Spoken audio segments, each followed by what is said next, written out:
Journal entry number 3. This one's going to be sad too. Every time I post a journal entry, there's always somebody that tells me that I need to just snap out of it or whatever, which isn't going to happen. But Thomas, my friend, has died.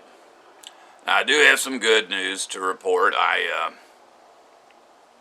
Yesterday I went and did errands, and normally it's errand day. Days when I have to leave my property are horrible. They're nightmarish. I can't stand getting in my car. I feel terrible when I'm driving. I'm scared to death. I'm scared to death of people. But yesterday I got my car and I went to the courthouse and paid my taxes. I went to the bank. I went to the post office, and I went to the Medicaid office and filled out some paperwork. And it didn't bother me. Like, I'm almost out of my depression, but not really, because I'm still staying in bed most of the time. But Thomas, getting back to Thomas, Thomas and I made a video down in Pensacola Beach, Florida, a couple of years ago. So I'll leave a link to that video in the description of this video. But what happened is I talk to Thomas every week. Sometimes he doesn't answer the phone because he has bouts with depression too, and when he's depressed he doesn't want to talk to anybody. But if you've ever used Skype, you know that you leave a comment, and the comment will be there on your computer screen. And then if the other person looks at that comment, their little icon moves down to that space. And I would always, if I left a comment, Thomas's icon would usually move down into that space. So I knew he was there and he was reading my comments. He just wasn't responding. And I knew that that was probably because of depression. But I call him every week, and at the end of October I called and he didn't answer the phone. And so Thomas was elderly, 73, and he was a chain smoker. And, you know, it's like when we were talking, he would say, I've got to take a smoke break. And he would be gone for 13 minutes, and then he would come back and we'd talk again. But anyways, knowing he had health problems, if I didn't hear from him, I would go online and I would just type in his name. His name was Thomas Zane Tucker. Excuse me.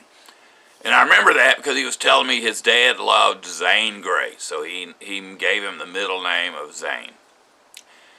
And he came from a large family, and all of his brothers and sisters were still alive. I think he had lost one brother years ago, but most of his brothers and sisters were still alive. He was 73, I think.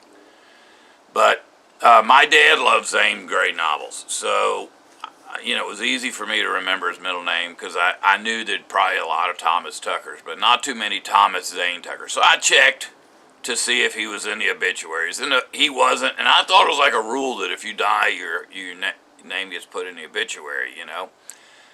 But apparently they don't have that rule because he never showed up in the obituaries.